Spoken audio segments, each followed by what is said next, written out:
A blessed day po sa atin mga ka-truth seeker. Welcome po sa Unlearn Error, Spread the Truth. This program has two purposes: that we may unlearn Arminianism, humanistic views, and that we may spread unpopular but biblical apostolic doctrine. So Soteriology po tayo, study of salvation, obedience saves error, part 5. Reason why obedience saves error.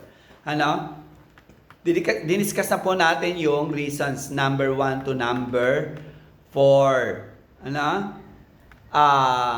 Number 4 po, obedience save is error. For number 4 reason. Because obedience cannot save us, but God is mighty to save. Napag-aralan natin ayon sa konteksto kung ano talaga ang pinupunto ni Jesus nang sabihin niya sa binatang mayaman na gusto mo magkaroon ng buhay na walang hanggan, sumunod ka sa kautusan. Napatunayan natin na ang Matthew 19 verses 14 to 22 ay pagpapamukha lang ni Jesus sa binatang mayaman at sa mga nakikinig sa kanya, mga ka-truth seeker, na ang pagsunod sa kautusan ay hindi pamantayan at hindi basihan para maligtas tayo. At ang pagsunod natin ay walang kakayahan o kapangyarihang magligtas sa atin. Ngunit sa Diyos na ugat ng ating kaligtasan, posible ang sinumang makasalanan na maligtas. Continuation po tayo ng ating pinag-aralan. Why obedience save is error. Number 5 na po tayo. Because the goodness of God saves, not our obedience. Matthew 19:16, Teacher, what good thing shall I do that I may obtain eternal life? Sabi ni Jesus, sumunod ka sa kautusan ni Jesus ng Diyos, ni Moises pala. Romans 2:4, the goodness of God saves, not our obedience. Ipinamumukha lang ni Jesus sa binatang mayaman na obedience cannot save us. Nang sabihin ni Jesus na gusto mo magkaroon ng buhay na walang hanggan, sumunod ka perfectly sa kautusan o sumunod ka sa kautusan. Pinamumukha lang ni Kristo sa binata na obedience cannot save us. Paano ko po itong nasabi? Kasi sabi ni Jesus, isa lang ang mabuti. Hindi ka mabuti. Yan ang pinopoint ni Jesus sa binatang mayaman na gustong makasunod sa kautusan at magkaroon ng buhay na walang hanggan. Romans 2:4, sabi diyan, ang kabutihan ng Diyos ay siyang umaakay sa iyo sa pagsisisi. The goodness of God leads us to repentance. Ang kabutihan ng Diyos ang gumagabay sa atin para magsisi tayo, hindi ang effort o obedience natin sa kautusan. Why? The electing love of the Father, the redeeming grace of the Son, and the regenerating power of the Holy Spirit. These three main branches of the gospel shows the goodness of God in our life, at ito po ang makapagbibigay sa atin ng eternal life. Number 6 reason why obedience saves error, mga ka-truth seeker. Because regeneration save us, not our obedience. Ang regeneration ay all of God. Wala tayong bahagi ng good work o obedience. Para tayo ay ma-regenerate. Ang linaw-linaw po sa Ezekiel 36:25, sabi ng Diyos, I will sprinkle clean water on you. Sino po ang magbubuhos o mag-sprinkle, magwiwisik ng tubig sa atin? Ang Diyos po, hindi tayo ang maglilinis sa ating karumihan at sa ating pagsamba sa mga Diyos-Diyosan. Ezekiel 36:26, I will give you a new heart. Sino magbibigay ng bagong puso, bagong espiritu, bagong diwa sa atin? Ang Diyos po, hindi tayo ang magsusuko ng buhay natin para maligtas tayo. And I will remove the heart of stone from your flesh. Sino magtatanggal sa atin ng pusong matigas at pusong bato? Na ayaw sumunod sa Diyos, lumalayo sa Diyos? Ang Diyos din po. And I will give you a heart of flesh. Sino po magbibigay sa atin ng pusong laman? Pusong sumusunod at nauuhaw sa Diyos at sa truth. Ang Diyos din po, hindi tayo. Hindi po tayo ang reason kung bakit umibig tayo sa Diyos at sinuko natin ang buhay natin sa Diyos. Ang obedience ay bunga lamang ng regeneration, napakalinaw. Ezekiel 36:27, and I will put my spirit within you. Ilalagay ko ang espiritu ko sa inyo. Ano mangyayari kapag inilagay ng Diyos ang espiritu niya sa atin, mga ka-truth seeker? I will cause you to walk in my statutes. and be careful to obey my rules. At ikaw ay lalakad sa aking mga palatuntunan, rules and regulations and commandments. At susundin mo ito ng maingat, progressively.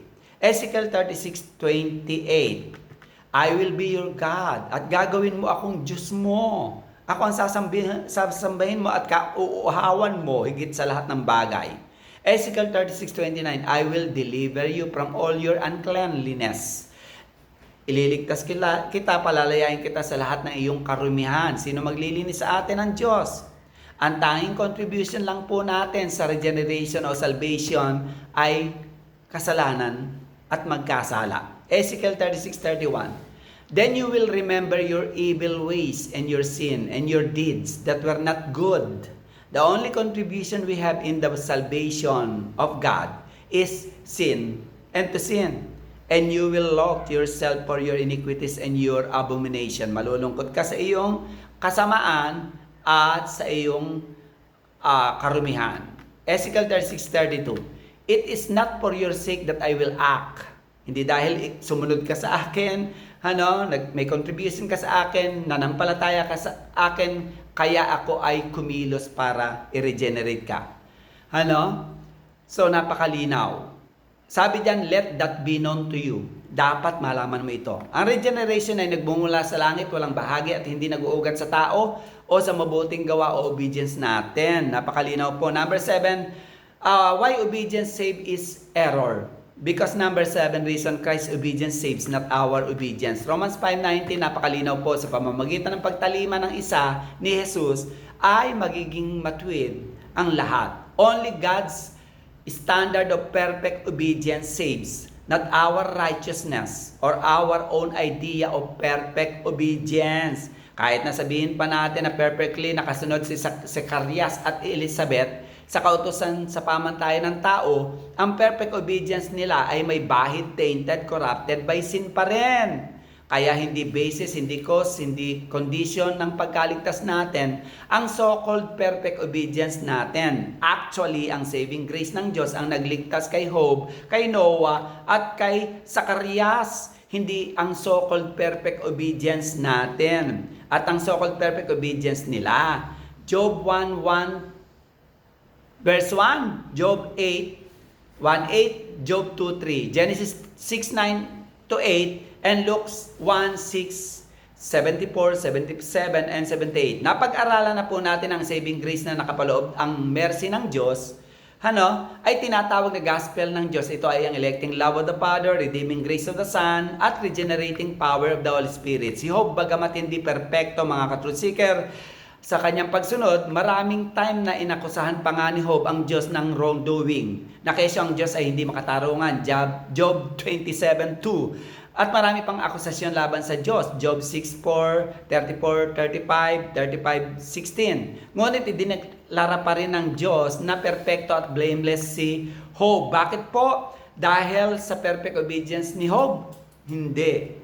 Hindi po. Ito ay dahil si Job ay nasa ilalim ng saving grace ng Diyos. Kaya siya ay perfect at blameless sa harapan ng Diyos. Ang root cause at basihan ng ating pagkaligtas ay ang grace ng Diyos. Kaya itinuring na perfect, blameless si Noah at si Job at si Zacarias. Hindi dahil sumunod sila perfectly. Si Jesus po ang tanging standard ng ating pagiging perfecto, at ang standard ay si Jesus lang po, ang pagsunod ni Jesus.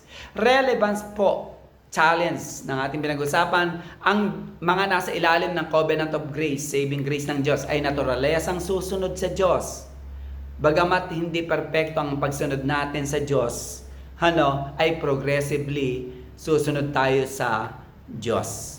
Sunod po tayo sa Diyos. Kung ano po yung mga naisin ng Diyos sa buhay natin. Summary statement po ng ating pinag-aralan, Christ's obedience saves, not our so-called perfect obedience, which is tainted with sin. To unlearn errors, spread the truth. You may connect with us, like, follow, and watch, and subscribe, mga ka-truth seeker. Good day, and God bless po sa ating lahat.